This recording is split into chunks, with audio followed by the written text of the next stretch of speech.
Hey everybody, I wanted to get on here real quick and just kind of go through what has been going on in our lives. I am in between a bunch of laundry.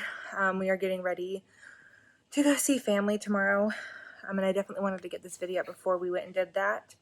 And I know it's been a while, and it's because of, as you can tell by the title of this video, we have been going through a lot. And I really was hoping that I would be sharing with you at this point our pregnancy announcement. But just with everything that went on, obviously I am giving you guys the news that I had a heartbreaking miscarriage.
It took us 4 years to get Emery.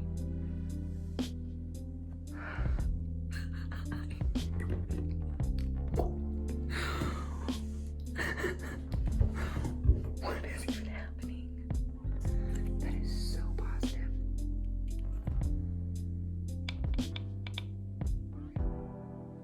I'm so blessed that we don't have to try hard for a baby.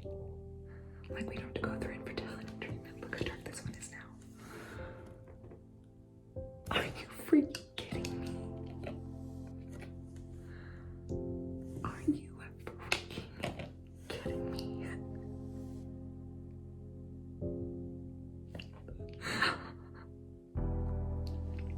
Emery's gonna be a big sister. This is not on purpose. Sean might be a little shocked and a little mad. They'll get over it. Oh my gosh, you guys. Look how dark that is. I thought for sure I wasn't. Oops. Okay. Next part of this video will be showing Sean. I don't know if I'm going to show him tonight or not. I don't know if I can keep it a secret though. Here's something to give you. Wait, what? Open it. Is this slate or something? Mm-hmm. No, it's not.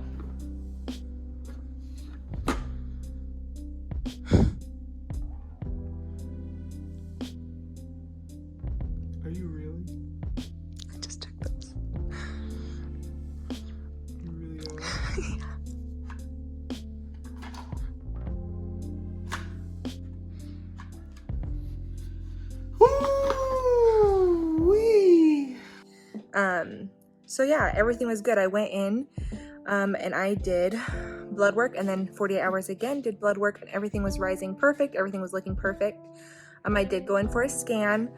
I'm guessing we were thinking I was like 4 weeks and 2 days based on when we believed I ovulated, which was on that cycle day 36. And there wasn't anything on the scan, but it was super early. I didn't expect to see anything anyway. And a couple weeks later, I had an appointment with a high-risk OBGYN. Just because of my history, the doctor wanted me to go see the high-risk OBGYN. So we went in for a scan, and I should have been like 6 weeks and 3 or 4 days. And all we saw was the gestational sac and the yolk sac. So we're that nervous. I feel like I'm like, oh, there's not gonna be a baby. Well, you've been sick enough. That's for sure.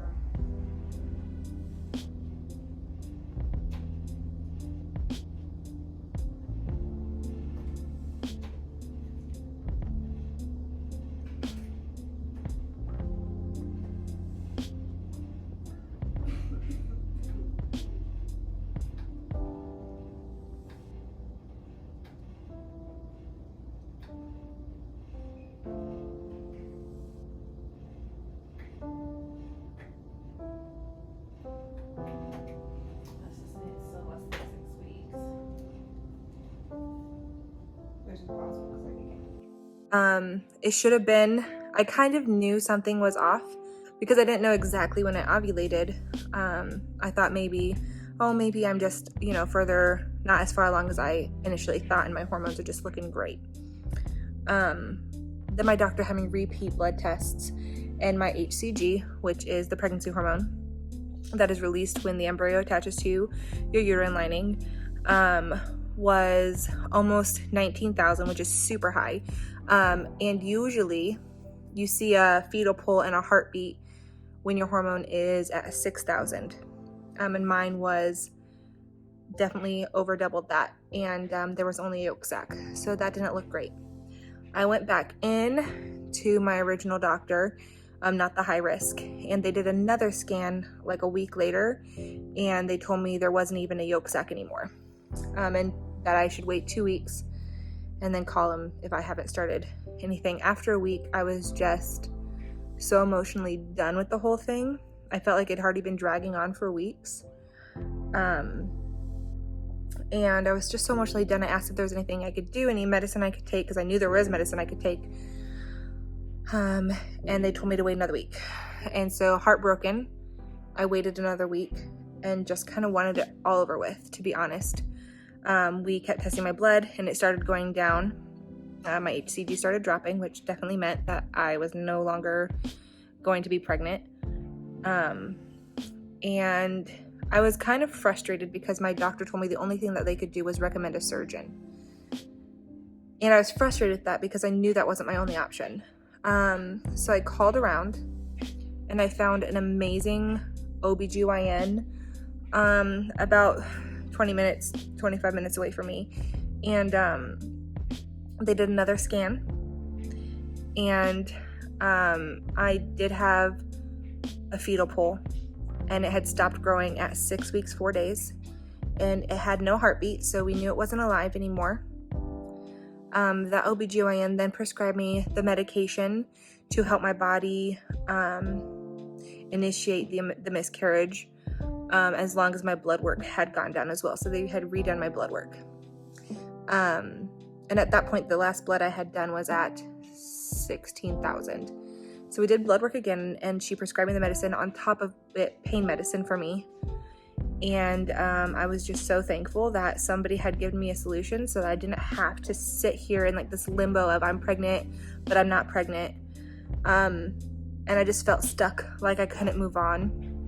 And so we tested my blood again, and I waited for that blood result to come back, and it dropped from 16,000 to 8,000. So the doctor gave me the go-ahead to take the medication because obviously the pregnancy was going the complete opposite direction. The baby had stopped growing. I should have been almost 10 weeks at the time of the scan, and the baby was measuring 6 weeks, 4 days, which should have been at my initial scan, or the initial scan with the high-risk OBGYN. I'm also all broken out because my hormones have been insane. So the day after Valentine's Day, just this Saturday, I took the medicine. We wanted to enjoy our Valentine's Day, and it was really, really nice that I could do it on my own terms. So in the morning, like 10 a.m., I took the medicine, and I ended up going in and taking a nap when Emery took a nap. And I woke up to some cramping, and it got very intense very quickly. I took the pain medicine, and it didn't do anything.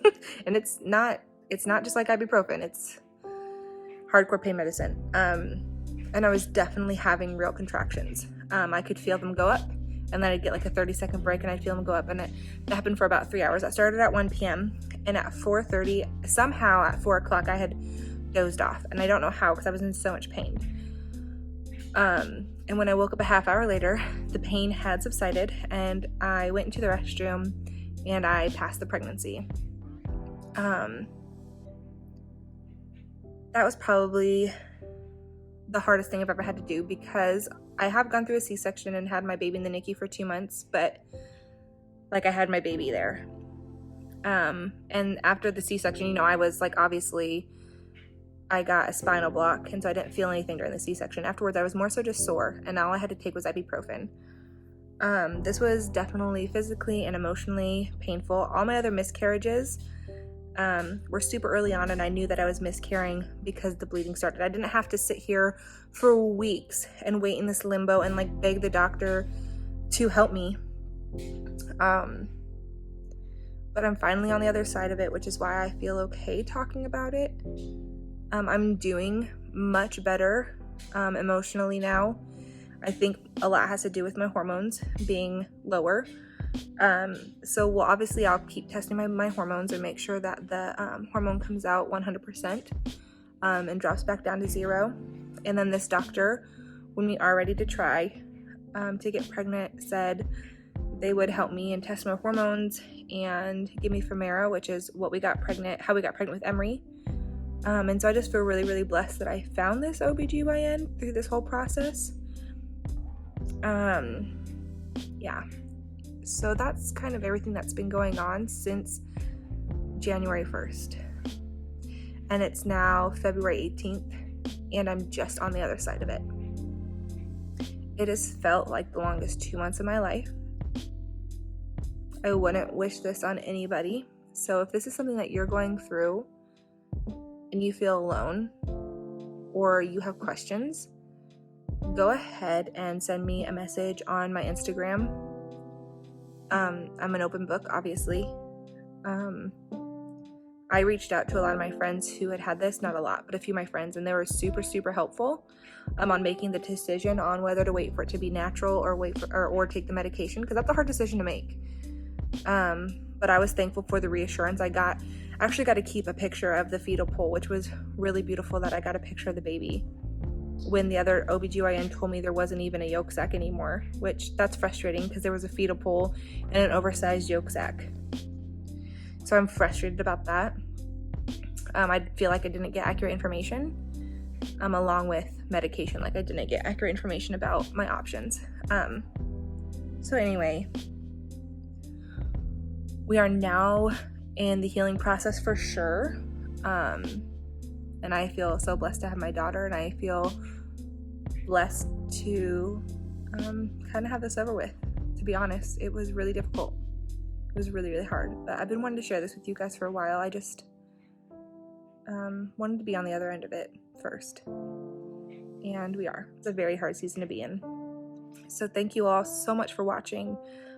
There will be trying to conceive updates coming in the future, probably late spring, early summer. So if you want to stay here for that, go ahead and hit the subscribe button and give this video a thumbs up, because that helps our channel out a lot. We love you guys a lot. And once again, if you have any questions, I'm an open book. Please send me a personal message on Instagram. I'll be checking for those. And thank you for watching, and thank you for being here on our ups and our downs.